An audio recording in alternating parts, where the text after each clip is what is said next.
नमस्कार। और the deep dive में आपका स्वागत है। आज तारीख है 14 दिसंबर 2025 और हम आज के सबसे ज़रूरी करंट अफेयर्स के पहले भाग की गहरी पड़ताल के लिए तैयार हैं। नमस्कार। और हाँ, शुरू करने से पहले एक बहुत ज़रूरी सूचना। इस पूरी चर्चा की पीडीएफ के लिए डिस्क्रिप्शन में दिए गए हमारे टेलीग्राम चैनल का लिंक ज़रूर फॉलो कर लें। बिल्कुल। आज हमारे पास कई दिलचस्प विषय हैं और ये भी ध्यान रखिएगा कि इनमें से कुछ पर हम पहले भी बात कर चुके हैं, तो ये एक अच्छा रिवीजन भी हो सकता है। अच्छा। आज हम शासन के लिए एक नए ऐप से लेकर ब्रह्मांड के सबसे बड़े धमाकों तक और भारत की प्राचीन जनजातियों से लेकर दुनिया की सबसे गर्म जगह तक की यात्रा करेंगे। सुनने में तो ये एक जबरदस्त यात्रा लग रही है। तो चलिए शुरू करते हैं। शासन और टेक्नोलॉजी के एक बड़े कदम से केंद्र सरकार के जल शक्ति मंत्रालय ने सुजलम भारत ऐप लॉन्च किया है। जी। सुनने में तो ये एक और सरकारी ऐप लगता है, लेकिन क्या इसमें कुछ अलग है? में एक और ऐप से कहीं ज्यादा है। बेसिकली इसका मेन गोल ग्रामीण इलाकों में वाटर सप्लाई मैनेजमेंट को पूरी तरह से बदलना है। अच्छा। इसे BISAG यानी Bhaskaracharya national institute for space applications and geo informatics के साथ मिलकर बनाया गया है। अब तक गांव में पानी से जुड़ा डेटा कागजों पर या अलग-अलग विभागों के पास बिखरा रहता था। ये ऐप उस सारी जानकारी को एक जगह लाता है। अच्छा, तो ये एक तरह का सेंट्रलाइज्ड डेटाबेस है। लेकिन ये जमीन पर काम कैसे करेगा? इसमें खास क्या है? इसमें जो सबसे पावरफुल चीज है वो है advanced geo referencing. Geo referencing. इसका मतलब है कि गांव के हर पानी के सोर्स, हर पाइपलाइन, हर टंकी की सटीक लोकेशन मैप पर होगी। सोचिए, एक ही प्लेटफॉर्म पर पानी का सोर्स कहाँ है, उसकी क्वालिटी कैसी है, पाइपलाइन कितनी पुरानी है और यहाँ तक कि लोगों का फीडबैक क्या है, सब कुछ एक जगह। ये तो बहुत अच्छा है। लेकिन हमारे सूत्रों में सुजल गांव आईडी का भी जिक्र है। ये क्या है? ये इसका सबसे क्रांतिकारी पहलू है। सुजल गांव आईडी हर गांव को एक यूनिक डिजिटल आइडेंटिटी देगी जो उसके पानी के इंफ्रास्ट्रक्चर का पूरा लेखा जोखा होगी। इसका असली महत्व सिर्फ डेटा इकट्ठा करना नहीं है, बल्कि इससे आने वाली पारदर्शिता है। सोचिए, ग्रामीण अपने फोन पे देख सकता है कि उसके गांव की पानी की टंकी की मरम्मत कब होनी थी और हुई या नहीं। बिल्कुल। ये तकनीक जमीनी स्तर पर जवाबदेही यानी अकाउंटेबिलिटी को पूरी तरह से बदल सकती है, जो पहले संभव नहीं था। ये PM गति शक्ति GIS से भी जुड़ा है, जिससे प्लानिंग और भी बेहतर होगी। आप समझ आया। ये सिर्फ एक ऐप नहीं, बल्कि शासन में पारदर्शिता लाने का एक टूल है। यहां से हम अपनी चर्चा को दुनिया के दूसरे हिस्सों की तरफ ले जाते हैं। मेक्सिको की बात करते हैं। जी। मेक्सिको की सीनेट ने भारत जैसे एशियाई देशों से आयात पर 50% तक का टैरिफ लगा दिया है। इस खबर के कॉन्टेक्स्ट में मेक्सिको की भौगोलिक स्थिति को समझना जरूरी हो जाता है। बिल्कुल। मेक्सिको उत्तरी अमेरिका के दक्षिणी सिरे पर है, जिसकी सीमाएं उत्तर में अमेरिका और दक्षिण पूर्व में ग्वाटेमाला और बेलीज से लगती हैं। लेकिन इसकी सबसे खास बात है इसकी लोकेशन। ये रिंग ऑफ फायर का हिस्सा है। रिंग ऑफ फायर, ये नाम सुनते ही भूकंप और ज्वालामुखी याद आते हैं। और आप बिल्कुल सही हैं। ये प्रशांत महासागर के चारों ओर का वो इलाका है जहां दुनिया के 90% भूकंप और 75% ज्वालामुखी हैं। बाप रे। मेक्सिको इसी सक्रिय जोन में है, इसलिए यहाँ भूगर्भीय हलचल आम बात है। यहाँ सिएरा माद्रे जैसी विशाल पर्वत श्रृंखलाएं हैं और रियो ग्रांडे जैसी नदियां हैं जो अमेरिका के साथ प्राकृतिक सीमा बनाती हैं। साथ ही ये पेट्रोलियम और चांदी जैसे प्राकृतिक संसाधनों से भी भरपूर है, जो इसके अर्थव्यवस्था की रीढ़ है। मेक्सिको की भौगोलिक स्थिति वाकई दिलचस्प है। भूगोल की बात करें तो दुनिया में एक और जगह है जो अपनी चरम भौगोलिक स्थितियों के लिए जानी जाती है, और वहां हाल ही में कुछ अविश्वसनीय हुआ है। हम बात कर रहे हैं डेथ वैली की। हाँ, डेथ वैली, जो अपने नाम की तरह ही एक एक्सट्रीम जगह है। ये उत्तरी अमेरिका का सबसे गर्म, सबसे सूखा और सबसे निचला स्थान है। यहाँ अमेरिका का रिकॉर्ड तापमान 134 डिग्री फ़ारेनहाइट दर्ज किया गया था। लेकिन हाल की रिकॉर्ड तोड़ बारिश ने वहां एक प्राचीन झील को फिर से जिंदा कर दिया है, जो एक अद्भुत नजारा है। ये तो प्रकृति का एक अजीब मजाक लगता है, सबसे सूखी जगह पर झील का बन जाना। मैंने सुना है कि यहाँ की ऊंचाई में भी जमीन आसमान का फर्क है। जमीन आसमान का फर्क, ये बिल्कुल सही मुहावरा है। यहाँ का बैडवाटर बेसिन समुद्र तल से 282 फीट नीचे है, जो उत्तरी अमेरिका का सबसे निचला बिंदु है। अच्छा। और वहीं से कुछ ही दूर टेलीस्कोप पीक 11,000 फीट से भी ज्यादा ऊंचा है। भूवैज्ञानिक भाषा में इसे ग्राबेन या रिफ्ट वैली कहते हैं। एक मिनट, ग्राबिन? ये सुनने में काफी तकनीकी लगता है।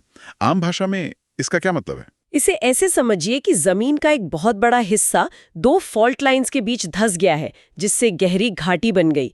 डेथ वैली इसी प्रक्रिया का नतीजा है। अच्छा। और इन चरम स्थितियों के बावजूद यहाँ जीवन मौजूद है। कई ऐसी प्रजातियां हैं जो सिर्फ यहीं पाई जाती हैं, जिन्हें हम स्थानिक या एंडेमिक स्पीशीज कहते हैं। यह प्रकृति के अनुकूलन का एक बेहतरीन उदाहरण है। डेथ वैली की इस चरम स्थलीय पारिस्थितिकी से अब हम एक बेहद नाजुक जलीय पारिस्थितिकी की ओर बढ़ते हैं, जहां हालात बहुत चिंताजनक है। कैरेबियन में हार्ड कोरल की आबादी में भारी गिरावट आई है। पहले तो ये बताइए कि ये हार्ड कोरल आखिर हैं क्या? हार्ड कोरल को आप समुद्र के शहर निर्माता समझिए। हर छोटा जीव, जिसे पॉलिप कहते हैं, एक नन्हा मजदूर है जो अपने चारों ओर कैल्शियम कार्बोनेट यानी चूना पत्थर की दीवार बनाता है। अच्छा। जब लाखों करोड़ों मजदूर ऐसा करते हैं तो धीरे धीरे समुद्र के अंदर न्यूयॉर्क या मुंबई जैसे विशाल शहर बन जाते हैं, जिन्हें हम कोरल रीफ्स कहते हैं। ये तो कमाल का एनोलॉजी है, समुद्र के शहर निर्माता। लेकिन अगर ये इतने मजबूत शहर बनाते हैं तो फिर ये खतरे में क्यों हैं? क्योंकि इन शहरों की नींव एक बहुत ही नाजुक रिश्ते पर टिकी है। ये रिश्ता है कोरल और ज़ूक्सेंथिला नाम के एक छोटे शैवाल के बीच। ज़ूक्सेंथिला? जी, कोरल शैवाल को भर देता है और शैवाल फोटोसिंथेसिस से कोरल को 90% तक भोजन देता है। लेकिन जैसे ही समुद्र का तापमान थोड़ा भी बढ़ता है, कोरल तनाव में आकर इन शैवाल को बाहर निकाल देते हैं। और फिर कोरल अपना रंग और भोजन का स्रोत दोनों खो देते हैं। वे सफेद पड़ जाते हैं, जिसे कोरल ब्लीचिंग कहते हैं।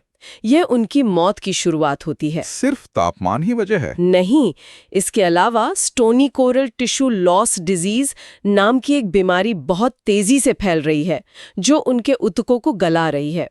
और एक और बड़ी वजह है डायडेमा समुद्री अर्चिन जैसे शाकाहारी जीवों का खत्म होना। समुद्री अर्चिन? हाँ, ये अर्चिन वो सफाई कर्मचारी थे जो रीफ पर उगने वाले बड़े शैवाल को खाकर उसे साफ रखते थे। अब उनकी कमी से मैक्रो एल्गी 85% तक बढ़ गई है, जो कोरल को कंबल की तरह ढककर उनका दम घोट रही है। मतलब एक जीव के खत्म होने का असर पूरे इकोसिस्टम पर पड़ रहा है। ये तो एक खतरनाक डोमिनो इफेक्ट है। चलिए, अब भारत की बात करते हैं। बिहार के कैमूर वन्यजीव अभयारण्य से खबर है। इस अभयारण्य की क्या खासियत है? कैमूर बिहार का सबसे बड़ा अभयारण्य है, जो लगभग 1342 वर्ग किलोमीटर में फैला है। लेकिन इसकी सबसे खास बात यह है कि यह सिर्फ एक जंगल नहीं है। ये बांधवगढ़, संजय, गुरु घासीदास, पलामू बाघ मेटापॉपुलेशन लैंडस्केप का एक महत्वपूर्ण हिस्सा है। रुकिए, मेटापॉपुलेशन लैंडस्केप, ये फिर से एक जटिल शब्द है। बाघों के लिए इसका क्या मतलब है? इसका मतलब है कि ये कई जंगलों का एक नेटवर्क या कॉरिडोर है, जहां बाघ एक जंगल से दूसरे जंगल तक घूम सकते हैं, मिल सकते हैं और प्रजनन कर सकते हैं। ओह! ये जेनेटिक विविधता बनाए रखने के लिए बहुत जरूरी है, ताकि बाघों की आबादी एक ही जगह पर सिमटकर न रह जाए और बीमारियों या किसी आपदा से खत्म न हो जाए। कैमूर इसी बड़े नेटवर्क की एक अहम कड़ी है। तो ये बाघों के लिए एक तरह का हाईवे है। और यहाँ सिर्फ वन्यजीवी हैं या कुछ और भी है? यहाँ इतिहास और प्रकृति का अद्भुत संगम है। यहाँ भारत के सबसे पुराने मंदिरों में से एक मुंडेश्वरी मंदिर है। अच्छा। यहाँ प्रागैतिहासिक शैल चित्र मिले हैं जो बताते हैं कि ये इलाका हजारों सालों से इंसानी बसावट का गवाह रहा है। अनुपम झील जैसी खूबसूरत जगह भी यहीं है। तो ये सिर्फ एक वाइल्ड लाइफ सेंचुरी नहीं, बल्कि एक जीती जागती ऐतिहासिक और सांस्कृतिक धरोहर भी है। वाह, एक ही जगह पे इतना कुछ। अब अंतरिक्ष की ओर चलते हैं। जेम्स वेब स्पेस टेलीस्कोप ने ब्रह्मांड के शुरुआती दिनों के एक दुर्लभ सुपरनोवा का पता लगाया है। यहाँ ये जानना वाकई दिलचस्प होगा कि सुपरनोवा आखिर है क्या? सुपरनोवा को आप किसी तारे की शानदार मौत कह सकते हैं।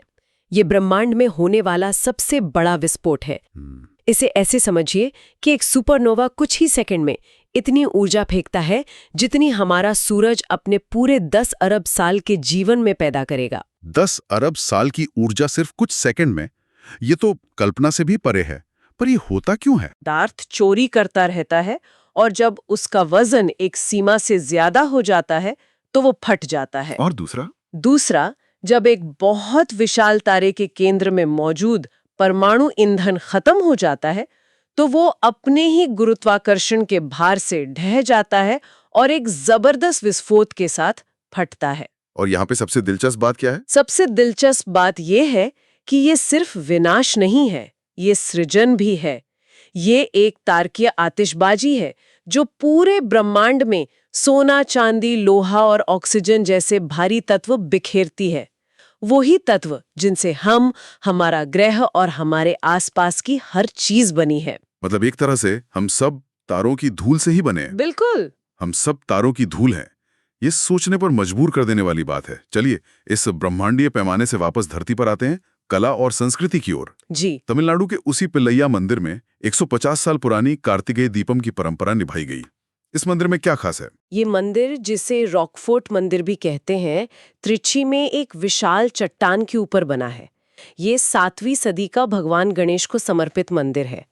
लेकिन मंदिर से भी ज्यादा पुरानी और खास वो चट्टान है जिस पर ये बना है। उस चट्टान में ऐसा क्या है? वो ग्रेनाइट चट्टान 3.8 अरब साल से भी ज्यादा पुरानी मानी जाती है। 3.8 अरब साल? जी। इसे पर्सपेक्टिव में रखने के लिए हिमालय पर्वत श्रृंखला सिर्फ 5 करोड़ साल पुरानी है। ये चट्टान पृथ्वी पर जीवन के शुरुआती दिनों से मौजूद है। ये दुनिया की सबसे पुरानी चट्टान संरचनाओं में से एक है। अविश्वसनीय। तो जब आप उस मंदिर में खड़े होते हैं तो आप सिर्फ एक पूजा स्थल पर नहीं बल्कि पृथ्वी के इतिहास के एक पन्ने पर खड़े होते हैं। बिल्कुल सही। एक तरफ 3.8 अरब साल पुरानी चट्टान और दूसरी तरफ भारत की एक प्राचीन जनजाति जो आज भी प्रकृति से जुड़ी है। चेंचू जनजाति के बारे में एक कार्यक्रम हुआ।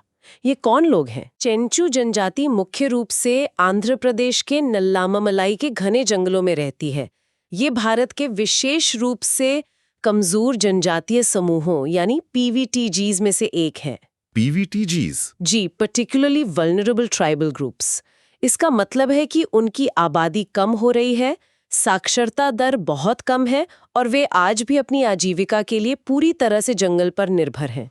उनकी जीवन शैली कैसी है? क्या वो आज भी पारंपरिक तरीके से रहते हैं? बिल्कुल।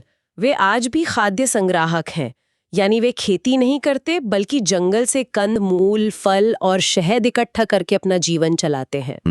उनका गांव पेंटा कहलाता है। उनके समाज की एक खास बात यह है कि वहां महिलाओं को पुरुषों के बराबर दर्जा मिलता है। उनका प्रकृति और अपने देवी देवताओं से गहरा आध्यात्मिक संबंध है।